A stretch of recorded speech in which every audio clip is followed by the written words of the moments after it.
do this, right? Should we just do it? Welcome. Hey now, PSW, staff, clients, and friends joining us for a lovely Tuesday morning class. Welcome. Today, you're going to get me in your results for James Cameron's Titanic film. Huge film. So think of a good romantic, soothing score for that. And we'll see the results for Friday. That was a lot of fun. Today we're going to go back in time, a long time, and look at maybe the most famous English composer. So we've talked about Bach, we've talked about Monteverdi, talked about Vivaldi, Italians and Germans mostly. But I mean, what was going on in England? Wasn't anyone writing music in England? Well, you bet your ass they were. We had this guy writing some wonderful, great music. Was kind of the first to bring the English opera to the scene. Today we're going to be looking at a real genius composer, Henry Purcell.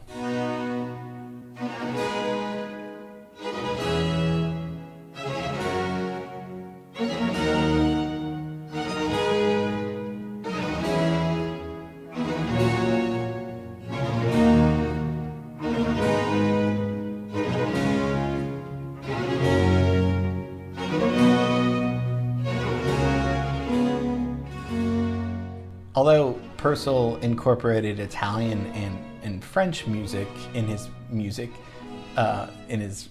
musical writings, Purcell was uniquely English. He was born in London, but part of the Baroque period that we've been looking at. One of the greatest English composers of all time. When are we talking about? I mean, what is this, the 1960s? No. Way before then. We have to bring up my free timeline that I re-registered, and let's take a look at where he is. He's before Bach, he's before Vivaldi, he's after Monteverdi. Monteverdi was the very famous Italian composer that kind of wrote the first opera. I mean, pretty much. There's other people, but maybe the first good opera. So he's going on a long time in the Baroque era of music. Monteverdi was kind of late Renaissance, early Baroque. And then by the time we get to Henry Purcell, we're in the Baroque, baby, right there. So his music covered a broad array of genres and music for the stage, for the church, as well as for the English court. We're going to take a look at his life, but first we got to get over there. So let's leave Rosarito Beach in Mexico, where they filmed the Titanic, and let's go over to England, which I think is in Europe, right? Purcell's born in 1659, dies in 1695 at the age of 36, which is my age. But, back then, 36 was probably like 96, maybe. I don't know. But born into an extremely, pretty privileged upbringing with his two brothers and his mother and father. They were very well connected to the English court and were pretty wealthy. And Henry's interest in music began when he was a very young child, and said that his first piece was written by the time he was about 9 years old. And his earliest work was an ode for King Charles's birthday in 1670.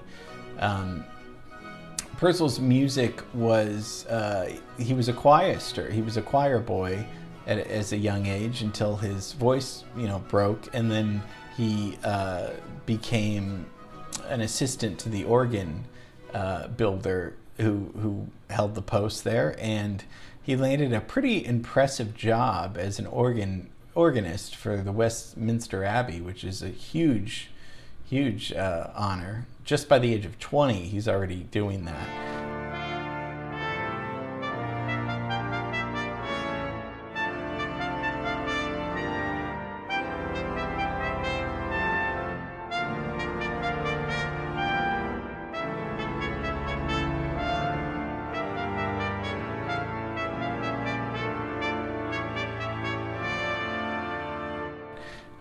Now, if you remember, the piano wasn't really around until 1700 or so. So mostly people are writing on the organ, and harpsichords and keyboards like that. And while he's the organist, he's pretty much pursuing his music in the style of sacred music. Now, we've talked about, which is the church, right? Non-secular music. That's kind of what he's writing. But between 1680, 1688, he's starting writing for the theater too, including 7 plays. And this is when Purcell's kind of credited with introducing opera to British high society, to the British monarch, to the king. This is a huge thing that happens because people aren't really sure what to do with this new thing called opera.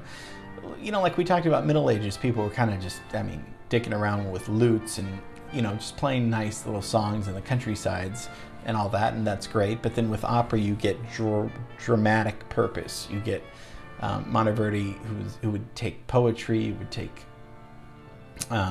stories and put music to them to make them into several musical acts. And like I've talked about many times, because of opera, because of theater, music in the theater, we kind of get what we see now. We get films, which are mostly operas, only without singing throughout the whole time, but they're stories, with dramatic purpose. So he's bringing this to England. He's really one of his biggest pieces is Dido and Aeneas.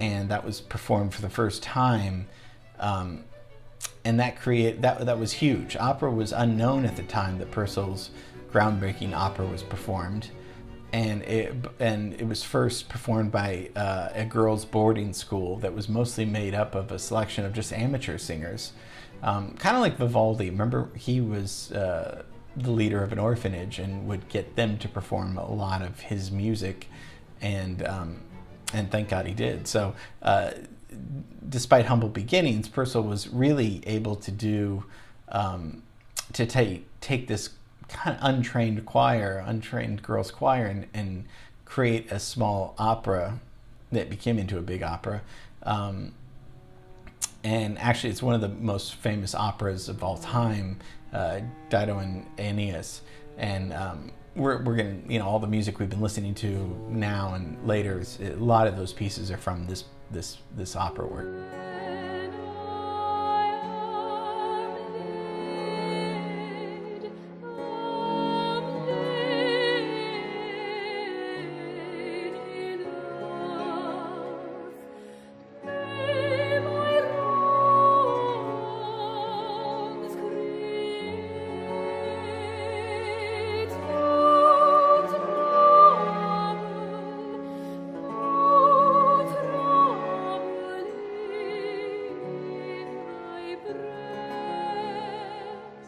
Dido, considered the first genuine English opera.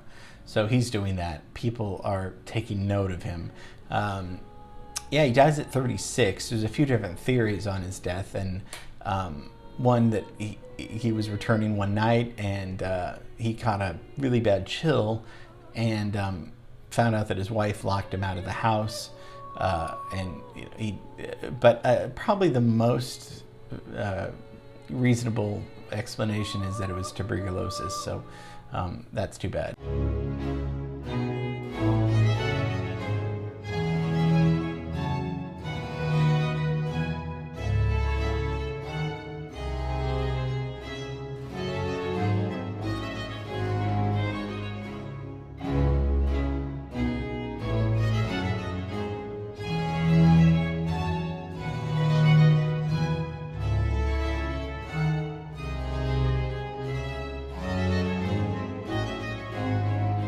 What are we listening to? What's the style of this? We've talked about the Baroque style.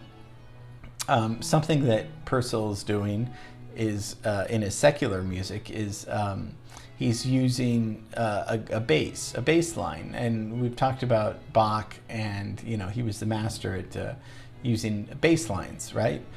And Purcell's also doing these very short melodic phrases that he's repeating over again as a bass line, with the right hand creating the chords. So if you have a bass line, chords, that's what songs are today. I mean, that's how a singer songwriter, whether it's, I don't know, Billie Eilish and a guitar or Burt Bacharach and a piano, you get chords. And so these Baroque composers are, for the most part, playing just chords, bass line in the left, harmony chords in the right.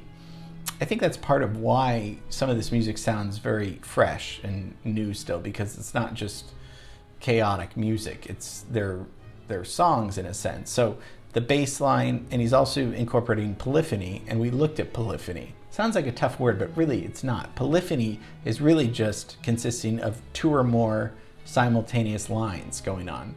So if we all just sang one song, like if we all sang Happy Birthday, that's not polyphony, that's monophony. That's just one, everyone singing one line. If we have polyphony, if you start singing Happy Birthday, if I start singing a counter melody or any other thing counter that's not going in the same line, that's polyphony. They're independent musical lines. And we've talked about counterpoint. We won't get into counterpoint, but counterpoint is also, polyphonic music. That's what he's doing. He's very, still pretty famous, in pop culture. I mean, if you remember Wendy Carlos, we talked about Wendy Carlos, the great composer in the 60s and the 70s, did the Switched on Bach, and that was a soundtrack for Kubrick's iconic film, Clockwork Orange. If you remember, this is a theme by Henry Purcell.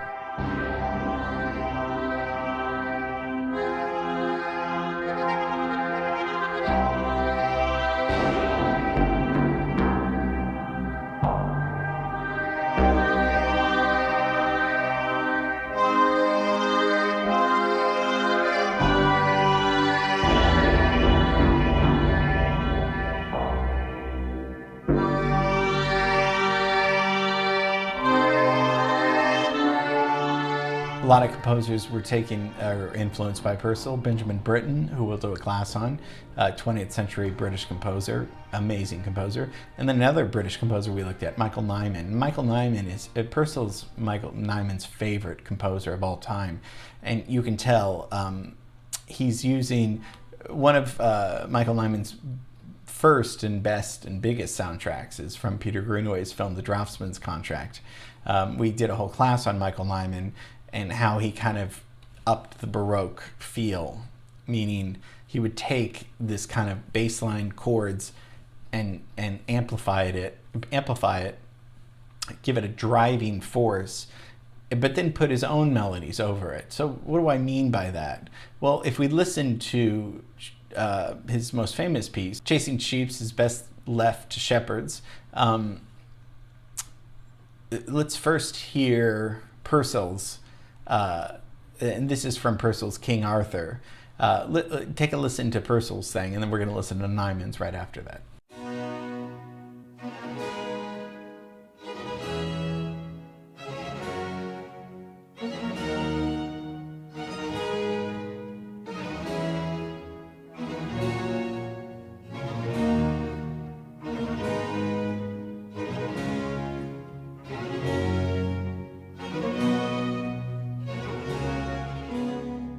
Okay, that's Henry Purcell. Let's listen to Michael Nyman's song from The Draughtsman's Contract.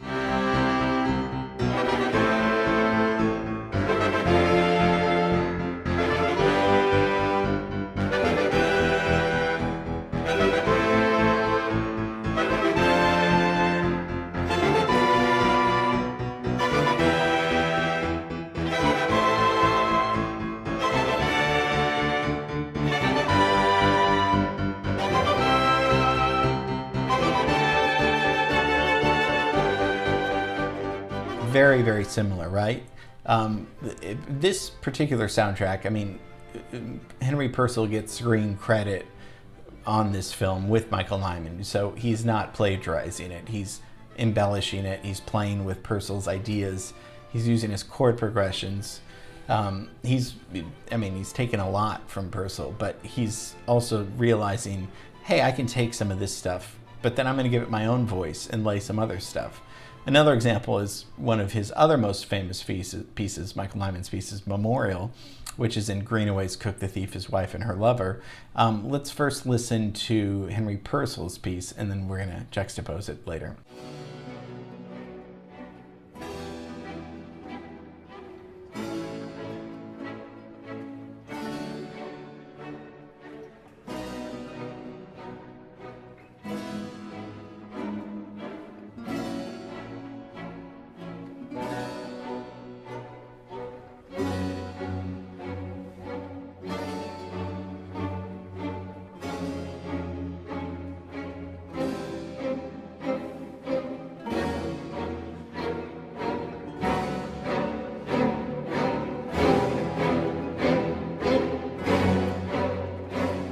Very theatrical, very tense, right? Let's listen to Nyman's Memorial.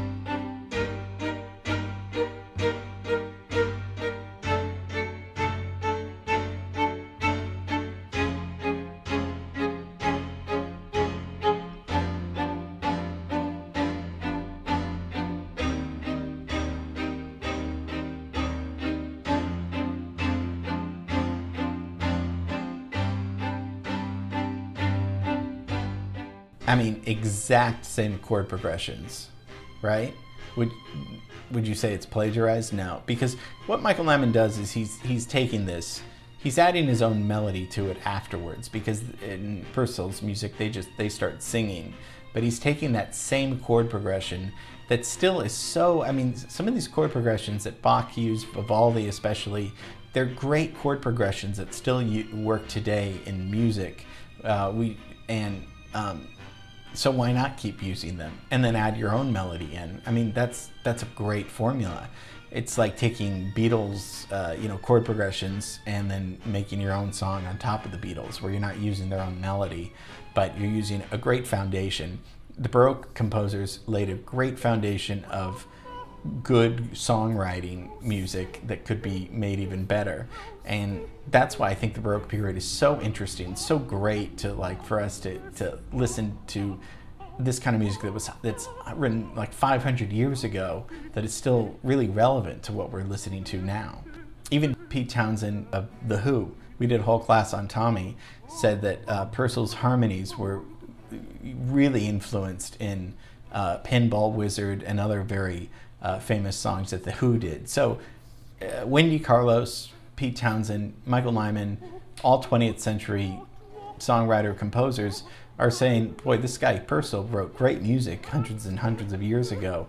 Let's riff on this music. Let's be influenced by this music. So just a small taste of another great Baroque genius composer, Henry Purcell. So hope you liked that. I love his music. I love the theatricality of it. It's very, it's just exciting music. The same with Bach. I mean, Gregorian chants, all that other kind of stuff is very lovely music, very pristine music. When you get to Baroque music, you get kind of early songwriting where it's like, yeah, you can tap your foot, you can feel it.